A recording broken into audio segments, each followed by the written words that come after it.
La paix de Dieu soit avec vous, frères et sœurs, en Christ Jésus.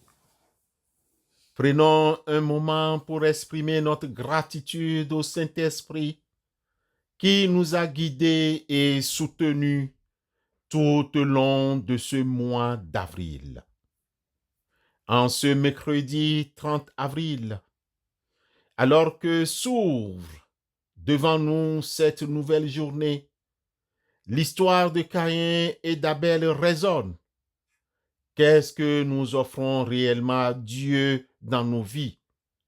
Est-ce le meilleur de notre temps, de nos ressources financières, de nos dîmes, nos offrandes, le meilleur de nos talents, de notre amour, avec une simplicité profonde? Que Dieu soit avec nous. Amen.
Frères et sœurs en Christ, êtes-vous prêts pour continuer notre moment spirituel enrichissant ce mercredi 30 avril et demain jeudi 1er mai à 20h30, heure de Bruxelles ou de Paris, ou bien 19h30, heure de Cotonou ou de Yaoundé, ou bien 18h30, heure de Lomé ou d'Abidjan, 18h30 GMT. Nous devons dire merci à Dieu. Nous vous invitons à une rencontre autour de la parole de Dieu. Ensemble, bien-aimés frères et sœurs, prions et cherchons à comprendre la croix, honte ou rédemption. Une question essentielle pour notre foi. Ne manquez pas cette opportunité pour dire merci, d'apprendre et de vous connecter avec d'autres croyants. Le lien de connexion arrive dans la journée. Rendez-vous donc ce soir à 18h30 GMT.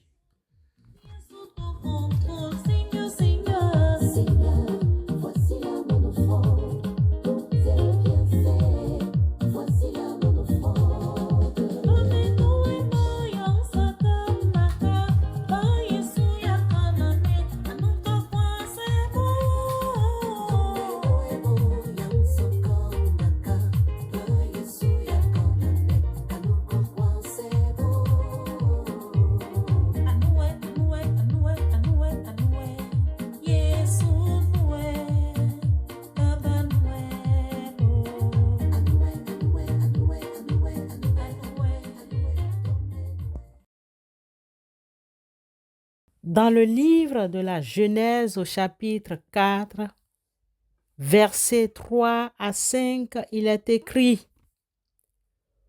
Au bout de quelque temps, Caïn fit à l'Éternel une offrande des fruits de la terre, et Abel de son côté en fit une des premiers-nés de son troupeau et de leur graisse. L'Éternel porta un regard favorable sur Abel et sur son offrande, mais il ne porta pas un regard favorable sur Caïn et sur son offrande. Caïn fut très irrité et son visage fut abattu. Genèse chapitre 4, versets 3 à 5. Ce texte soulève une problématique. Pourquoi Dieu a accepté l'offrande de Abel et rejeté celle de Caïn? S'appuyant sur d'autres références des Écritures, puisque le texte de la Genèse ne donne pas des réponses factuelles, nous expliquerons avec l'aide du Saint-Esprit quelques raisons pour lesquelles Dieu a accepté l'offrande d'Abel et rejeté celle de Caïn. Demain, nous nous pencherons sur les principes divins constants concernant le sacrifice et l'attitude du cœur. Voici 3 raisons parmi tant d'autres, les raisons les plus courantes. La première raison est la qualité de l'offrande et l'attitude du cœur. Abel offrit le meilleur de son troupeau. Le texte précise qu'Abel offrit des premiers-nés de son troupeau et de leur graisse, ce qui suggère qu'il donna le meilleur de ce qu'il avait. Par contre, Caïn offrit des fruits de la terre. L'offrande de Caïn est décrite de manière plus générale. Certains commentateurs pensent qu'il n'a peut-être pas offert le meilleur de sa récolte. Il faut noter aussi l'importance du cœur. Dieu regarde au cœur et l'Éternel dit à Samuel: Ne prends point garde à son apparence et à la hauteur de sa taille, car je l'ai rejeté. L'Éternel ne considère pas ce que l'homme considère. L'homme regarde à ce qui frappe les yeux, mais l'Éternel regarde au cœur. 1 Samuel chapitre 16, verset 7.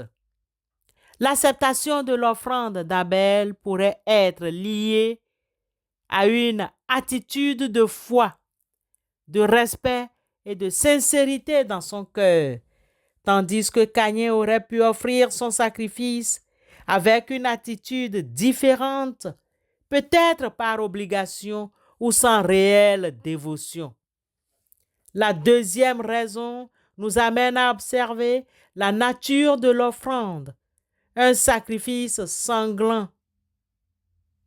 Le sacrifice d'Abel préfigure le sacrifice rédempteur. Certains interprètes biblicites chrétiens voient dans le sacrifice d'Abel un sacrifice animal impliquant l'effusion de sang, une préfiguration du sacrifice de Jésus-Christ pour le péché. Selon cette perspective, Dieu aurait agréé l'offrande d'Abel car elle correspondait à la manière dont Dieu allait pouvoir au salut. Aussi, pouvons-nous noter le fruit de la terre comme résultat de la malédiction. La terre avait été maudite après le péché d'Adam. Retenons dans Genèse 3, versets 17 à 19. Certains suggèrent que l'offrande de Caïn provenant d'une terre maudite n'était pas acceptable de la même manière que le sacrifice pur d'un animal.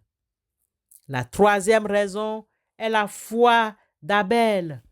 L'auteur de l'Épître aux Hébreux chapitre 11 verset 4 nous rappelle: c'est par la foi qu'Abel offrit à Dieu un sacrifice plus excellent que celui de Caïn. C'est par elle qu'il fut déclaré juste, Dieu approuvant ses dons, et c'est par elle qu'il parle encore, quoique mort. Ce verset met l'accent sur la foi d'Abel comme facteur déterminant dans l'acceptation de son offrande.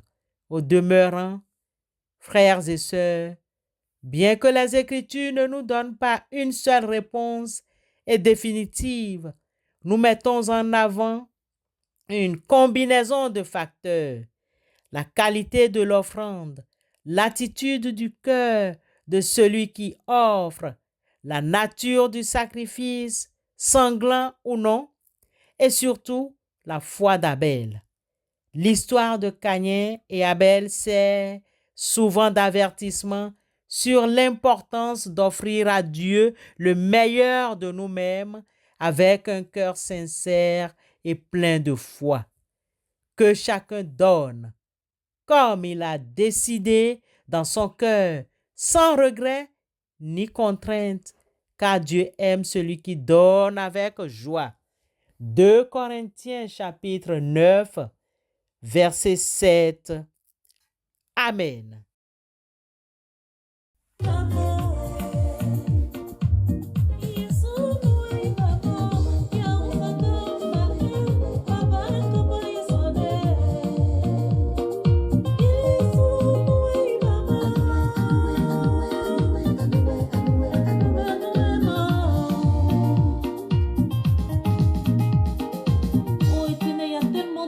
Lesquelles je voulais te dire merci. Que l'éternité ne suffirait pas.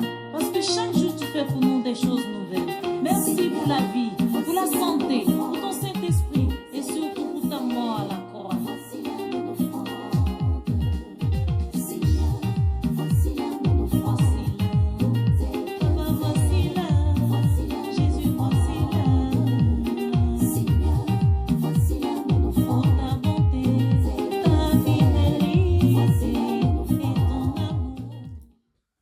Oui, disons merci à Dieu à travers nos prières. Dieu, toi qui connais toutes choses, nous te remercions pour ton amour qui nous a conduits jusqu'à ce jour du 30 avril. Nous te prions pour ce don précieux, un cœur pur. Ô Dieu, un cœur qui bat l'unisson, qui bat à l'unisson de ton amour et de ta compassion pour le monde. Père, accorde-nous un cœur généreux.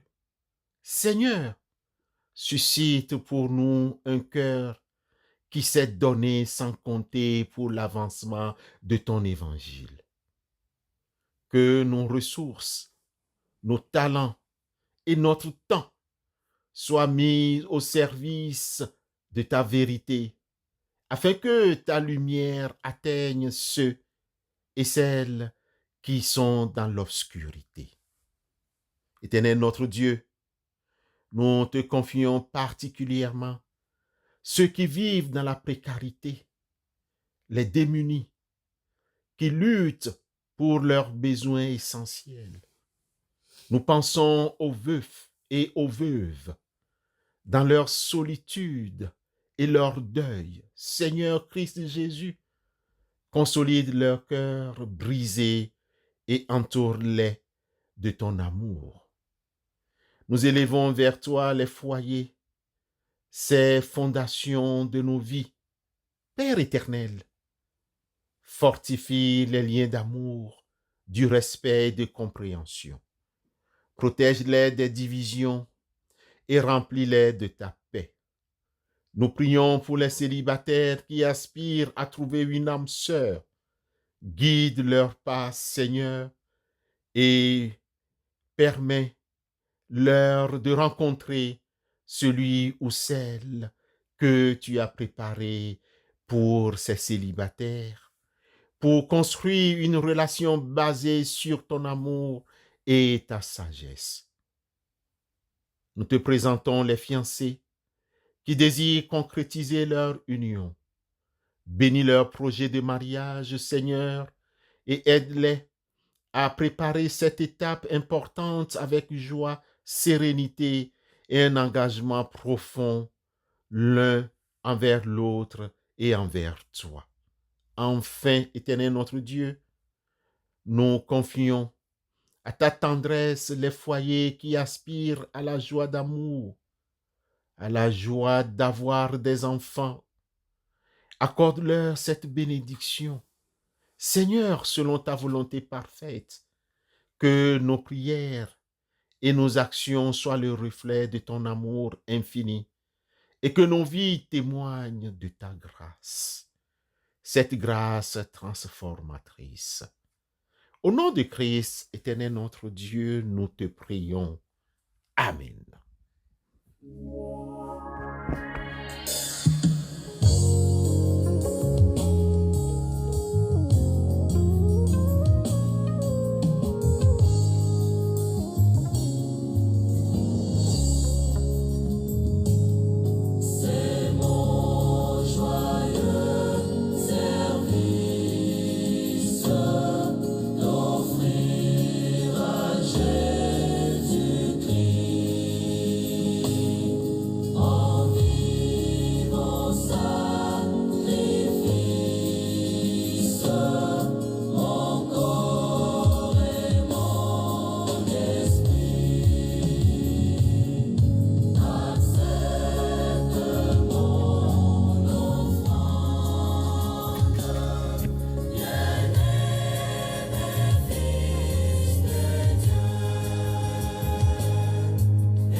Recevons la bénédiction de la part de notre Dieu. Que le Dieu de toute grâce, qui n'est pas injuste au point d'oublier votre œuvre et l'amour que vous avez montré pour son nom en donnant aux autres et en les servant encore, vous comble de sa faveur.